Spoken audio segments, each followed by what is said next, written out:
Today, Tuesday the 20th of June, there is a brand new car pack in Forza Horizon 5. This is the only purchasable one that we've gotten, I don't know, since the game came out, really. We're going to try all 4 of them. I have not purchased any of them from the auto show yet, but we're going to go grab them and give them a shot, and we're just going to go in order as they show up here. Alright, I believe this thing is set up as a drift car. I am not quite sure, but since it's set up as a drift car, we're gonna attempt to drift it and see how it does, just standard, without throwing any tunes or any upgrades on it. This thing has 1,300 horsepower, and it sounds, actually, no, I'm pretty sure, I'm almost 100% certain it has a Nissan GTR engine in it. That is bananas. It sounds good, though. It sounds real good. Also, I really like that you can see the tires through the back fenders. That is sick. Right, let's whip it through here and see what we can do. Since it's rear-wheel drive and it has probably, a Formula Drift tune on it or something similar to that, it's not going to be as sideways as I typically go for my cars, but it should be very controllable. It's actually not half bad. It is very controllable, like I said, but it doesn't like to be super sideways, though, which is fine. I tend not to drift incredibly sideways anyway.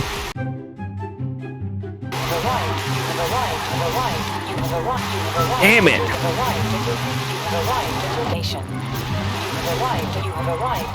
You know what? I'm done with it. That's fine. We're not getting a new PB today. This thing, it's probably possible, but it's going to take me like an hour, and I don't really want to do that. Editor man, I'm going to need you to make a short montage out of that so it doesn't seem like I spent 25 minutes doing that, trying to get that to work. Fuck you, asshole. And of course, since it's a new drift car, we're going to have to test it out on the mountain. It would be very embarrassing if I got a new personal best on this one with this car, but I'm not exactly sure if we're going to be able to. This thing doesn't drift like my normal cars do. Kind of harder to take out every single one of those. It's kind of hard to keep this thing going sideways on the straights like this. I will say you can be very aggressive with this car. It does like speed. It slows down really easily. That means you can really kind of throw it into these corners and it'll just kind of slide. It's kind of great, actually. I'm digging this. It drifts real easy, but it's not a super high point machine, if that makes any sense. It's kind of weird. This thing has a lot of grip on those back tires, which is, yeah, this thing's pretty good. It's not that bad. It makes drifting easy, but it's not the most point intensive machine. 966 is pretty good for a tune that I did not make myself, though. Does that sound cocky? It kind of sounds cocky, but whatever, it's true. This is the Lotus Emira. I, again, haven't done any upgrades to it or anything. I believe it is middle of A-class. It is middle of A-class. I thought it was actually a little lower than that, but this thing sounds like a rotary. It really does. It's kind of strange. I would be interested to put cams on this thing and see how it does. But since it's middle of A-class, that's kind of street racing territory, which is what we're going to do with it. I kind of want something with a little bit less straightaway and more turning. Probably this one, because it does not seem like it has a super high top speed. Alright, we're gonna put these guys on pro, I think, just because I want something a little bit more difficult, but not completely unbeatable. Unbeatable almost always has 1 or 2 cars that are so far away that they're impossible to catch up to, and this setting hopefully shouldn't. Yeah, this thing really does kind of sound like a rotary. I'm digging it. I actually really like the sound of this car. Excuse me, gentlemen. Yeah, this thing does not have a super high top speed. I'm thinking 140 is probably about as high as we're going to get in this race. Hopefully it handles good, because I didn't take it around too many corners. Oh, that was weird. That was real weird. Of course the freaking electric Audi's up in front, and that thing's bananas fast. Oh, it does handle. It handles really good. Interesting. I would be interested to see if this is a pay-to-win car for multiplayer, because if it handles really like this well, and you can upgrade it even higher, it might do really good in S1. This honestly might be top 3 for me. I like the way it looks. Okay, I like the way it sounds, and it handles really quite well if you don't take the corners way too quick. Oh, where's the red line? Oh, there it is. Oh, I really like that. Sounds like an angry mosquito. but better? It just sounds like a rotary engine to me. That's all there really is to it. What happens if I whip it? Oh, this thing slides. Okay. Since the engine's in the rear, it carries that momentum real hard, and it okay, yeah. There's your answer as to why it handles so good. And across the line. Yeah, this car, big fan. Big fan. This may be the best car out of the pack, just to be honest. Now, before I stomp on this, I know what these Paganis are like, and I know what these racing Paganis are like, and I know they sound really good, so it's kind of going to be a toss-up between this or the Amira, on which I like better, what sounds better. So we're going to kind of be gentle with it until I can take it and open it up real quick. All right, let's see what this thing's got. We're just going to gently go for it until we can get some traction.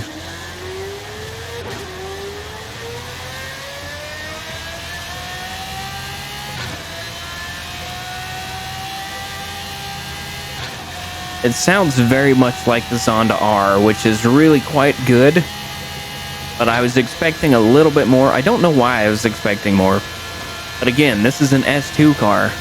This thing is S2 stock. I think it's 985. Yes, it is 985.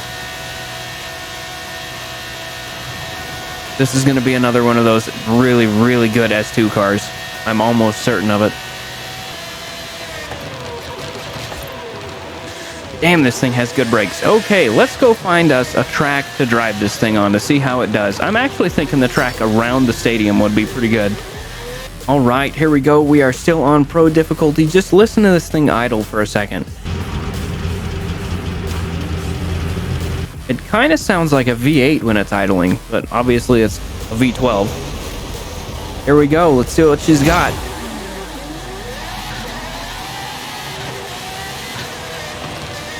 If I could get around all these others, everyone that's getting in my way, I think we'd be doing a little bit better. Come on, thank you. This thing is crazy. Oh, this car pack. Oh, maybe a pay-to-win car pack. Let's be real here. All these cars in there are really quite good. Yeah, I didn't even really need to hit the brakes there. I probably could have gone without.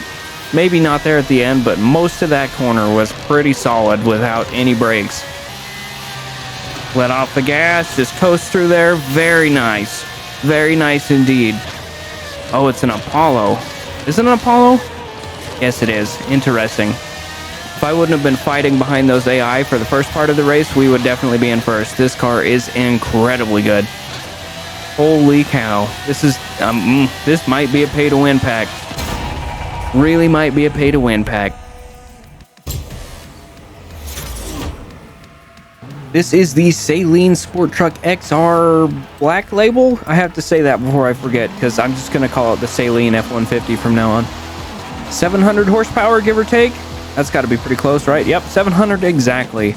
This thing is definitely going to be an off-road truck, so of course we're going to take it on some off-road races. We're not going to be doing cross-country because I hate cross-country.